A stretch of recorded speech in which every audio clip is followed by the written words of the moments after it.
बिस्मिल्लाहिर्रहमानिर्रहीम। लाखों करोड़ों दुरूदो सलाम मोहम्मद मुस्तफ़ा सल्लल्लाहु अलैहि वसल्लम और आले मोहम्मद पर। मैं हूं उमर दराज गोंदल।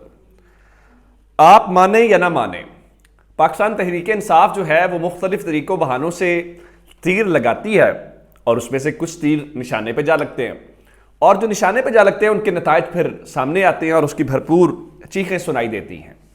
मामला कुछ यूं है कि पाकिस्तान तहरीक इंसाफ ने कल पीपल्स पार्टी को लेकर एक बयान जारी किया और पीपल्स पार्टी ने चूंकि कहा था कि माइनस पीटीआई इंतखाबात को कोई भी कबूल नहीं करेगा और वो किसी के लिए भी काबिल कबूल नहीं होंगे, और पाकिस्तान तहरीक इंसाफ ने इसको खुशाइन करार दिया और कहा कि वो अगले हफ्ते से बाकी जो सियासी जमातें हैं उनके साथ भी राब्ते करने जा रही है ताकि बाकी सियासी जमातों का ख्याल क्या है। अब ये कहना था तो आज मुस्लिम लीग नून ने अपनी शुर्ली छोड़ दी है। कल की खबर यह थी, मुस्लिम लीग नून का ख्याल यह है कि पीपल्स पार्टी जो कि बयानबाजी बहुत ज्यादा कर रही है तो जनाब हम तो उनके साथ राब्ता नहीं करेंगे। फिर राना सनाउल्लाह टीवी के ऊपर बैठ के कह रहे थे कि अगर 16 महीने की हुकूमत जो थी उसकी कारकर्दगी ठीक नहीं थी तो पीपल्स पार्टी 16 महीने लिपटी क्यों रही, छोड़ के चली जाती। तो ये वो चीजें हैं। दूसरी जाने पीपल्स पार्टी ने पीडीएम की हुकूमत में शामिल होने की गलती को तस्लीम किया और कौम से इसके ऊपर माफी मांगी। अब ये सारी डेवलपमेंट जब हुई तो एहसास इनको, मैंने आपको बताया था कि असल बात ये होगी कि अगर पीटीआई और पीपल्स पार्टी आपस में हाथ मिलाते हैं, पहला मरला होगा कि तहरीक इंसाफ के वोटर का रद्द-ए-अमल, दूसरा ये होगा कि पीपल्स पार्टी के साथ सलूक क्या किया जाता है, क्योंकि गैर एलानिया तौर पर इस वक्त तहरीक इंसाफ के ऊपर पाबंदी है।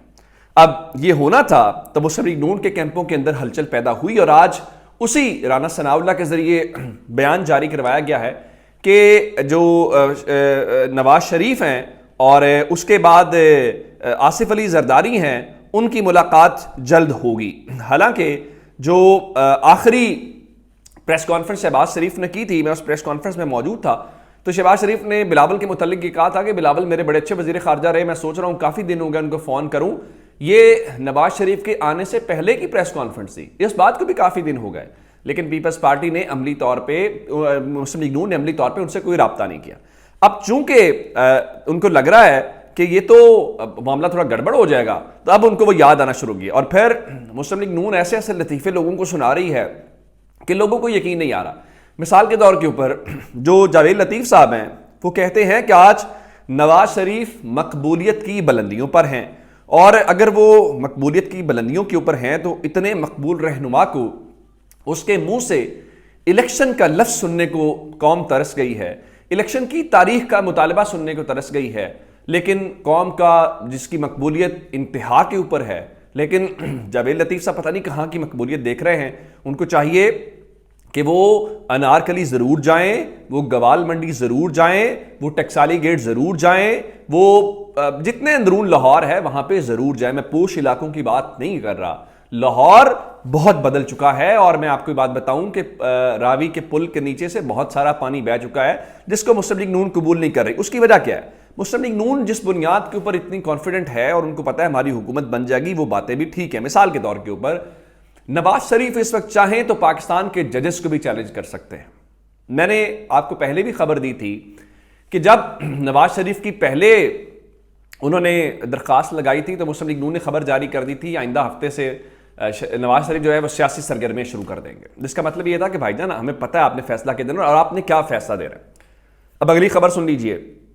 अब आप जानते हैं कि उनकी जमानत की तोसी और सारे मामलात हैं और नवाज शरीफ को भी पता है। इवन अगर आप वीलॉगर्स को, रिपोर्टर्स को, एंकर्स चाहें तो वक्त से पहले नवाज शरीफ के केसेस का, नवाज शरीफ की जमानतों का, नवाज शरीफ के दीगर मामलात का वो बता सकते हैं। इवन उन्हें समात का इंतजार करने की भी जरूरत नहीं है। अब अगली खबर उन्होंने आज क्या कर दी है कि जी आइंदा हफ्ते से वो बाकायदा सियासी सरगर्मियां शुरू करेंगे और मानसेरा के अंदर पहला जलसा करेंगे और उसके अलावा बताया गया जी दीगर सियासी जमातों के कायदीन से मुलाकातें उनकी भी होंगी, हलीफ जमातों से भी होंगी और कुछ जो नाराज रहनुमा है मुस्लिम लीग नून के उनके साथ भी मुलाकातें होंगी।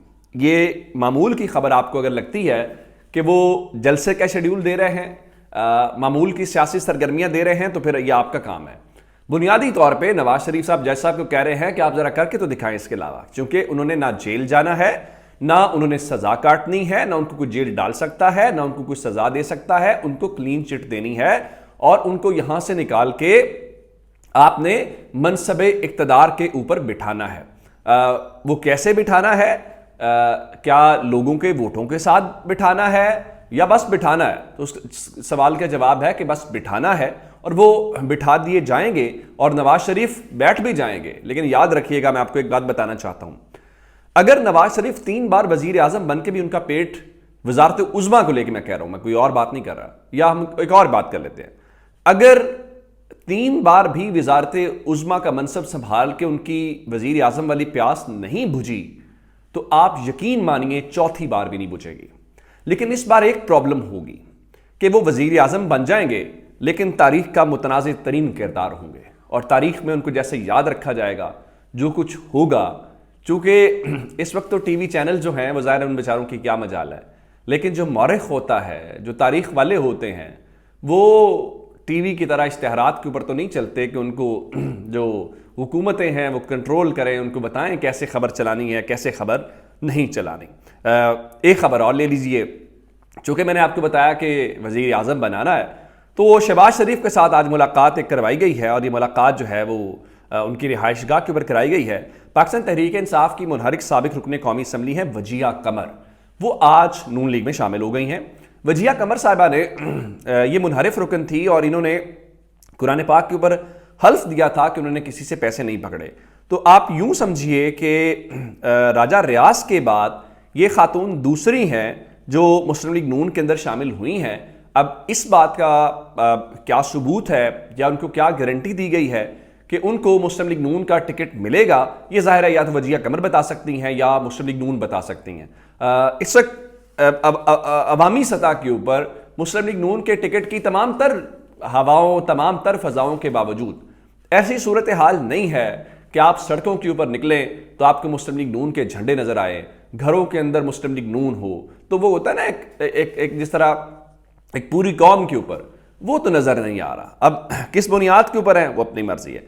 अच्छा, मुस्लिम लीग नून में शमूलियत है तो एक और प्रेस कॉन्फ्रेंस भी आज रावलपिंडी के अंदर हुई है, और चोरी साजिद जो हैं साबिक MPA हैं, और वो आज अचानक सामने आए और उन्होंने भी पाकिस्तान तहरीक इंसाफ के हवाले से प्रेस कॉन्फ्रेंस की, और उसी तरह से कि सबसे पहले उन्होंने 9 मई के वाक़यात की मजम्मत की। हर पाकिस्तानी को मजम्मत करनी चाहिए, मैं भी करता हूँ, आप भी करते हैं, सब करते हैं, और इवन इमरान खान ने उसकी मजम्मत की। तो उसके बाद उन्होंने जो है वो पाकिस्तान तहरीक इंसाफ को जो है वो खैर बात कहा। अच्छा, इसमें एक और जो बात दिलचस्प है वो ये है कि जब उठने लगे तो सहाफ़ी ने उनसे सवाल किया कि बताइएगा आप कहाँ थे, कहाँ से आए हैं। तो चोरी साजिद ने इसका कोई जवाब नहीं दिया, कहने लगे बयान रिकॉर्ड हो गया है, पार्टी भी छोड़ दी है, वजह भी बता दी है, बस कर दें। फिर उठ के सीट पे बैठे सहाफ़ी भी बड़े शरारती होते हैं, उन्होंने फिर सवाल किया कि आप पर कोई प्रेशर था? तो उन्होंने कहा बस भाई जी मेहरबानी करें, तो कम कहे को ज़्यादा समझा जाए और ज़्यादा कहे को कम समझा जाए। तो इस तरह से उनकी प्रेस कॉन्फ्रेंस हो गई, और यूं पाकिस्तान तहरीक इंसाफ की वैसे आपस की बात है, जो चौधरी साजिद साहब हैं, मैं आज इनका चेहरा देख के भी इनको याद नहीं कर पा रहा कि ये पाकिस्तान तहरीक इंसाफ के कौन से मुतहरिक रुकन थे। लेकिन बहरहाल इस वक्त तहरीक इंसाफ का जो टिकट होल्डर है वो आपको दिखाई नहीं दे रहा, और असल मामला भी यही है जिसके ऊपर मैच है कि इलेक्शन तो होगा, उस इलेक्शन में तहरीक इंसाफ के लिए क्या सूरत हाल होगी, कोई लेवल प्लेइंग फील्ड होगी या सारी फील्ड नवाज शरीफ के लिए ही होगी। अपना बहुत सा ख्याल रखिएगा। खुदा हाफिज।